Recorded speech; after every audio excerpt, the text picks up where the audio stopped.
Mon mari a fait un enfant à ma propre mère. Je ne m'en suis jamais remise.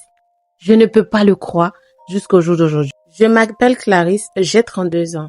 Et jusqu'au jour d'aujourd'hui, je n'arrive pas à comprendre comment ma vie a pu basculer jusqu'à ce point-là. Alors, ce que je vais vous raconter là, je vous jure que je ne le croirais pas si quelqu'un d'autre me le racontait.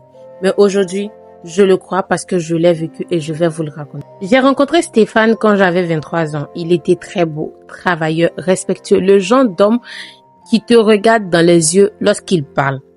Il m'a séduit dès le premier regard. Il est tellement doux, calme, sa maturité, vraiment rien à dire. Tout le monde disait qu'on formait un bon couple. Tellement on était bien ensemble, je ne me plaignais de rien.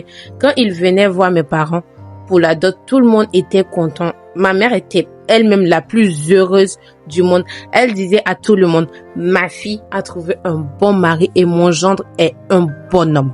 C'est ce qu'elle disait. Dieu a vraiment béni mon enfant. Dites-vous que ce même gendre-là, écoutez la suite de l'histoire. Et c'était vrai, du moins au début, pendant les premières années, c'était du bonheur. Vraiment le bonheur total. On a eu une fille, puis un garçon. Il travaillait dur pour nous. Il ne rentrait jamais tard. Il priait avec nous. Il me disait souvent, ma chérie, tant que je respire, toi et les enfants ne manqueraient jamais de rien. Et c'est le rêve de toute femme d'entendre son mari lui dire ça. Mais un jour, tout a commencé à changer. Et je ne savais pas que le diable pouvait frapper depuis l'intérieur.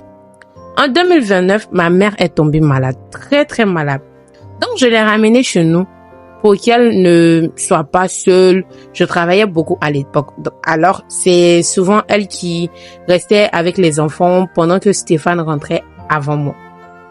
Donc ils s'entendaient bien, trop bien même je peux dire. Il la respectait, l'appelait maman chérie, il la chouchoutait, il lui achetait tout ce qu'elle voulait, ses médicaments, les rendez-vous et tout, il faisait tout, vraiment tout pour elle. Au début, j'étais fière de leur complicité, oui, parce que pour moi, le fait qu'ils s'entendent avec ma mère, c'était la meilleure des choses. Mais avec le temps, certaines des choses qu'il faisait a commencé à me troubler. Ma mère riait trop à ses blagues, genre, vous voyez, quand on est amoureux de quelqu'un entre jeunes, là, même petit truc que la personne fait net, on est content, on est là, voilà. Ma mère, elle était comme ça. Il restait souvent au salon avec elle jusqu'à tard dans la nuit, pendant que je suis couchée dans la chambre. Ou même que, au lieu d'aller coucher les enfants, il voulait pas. Un soir, j'ai dit à Stéphane, tu deviens très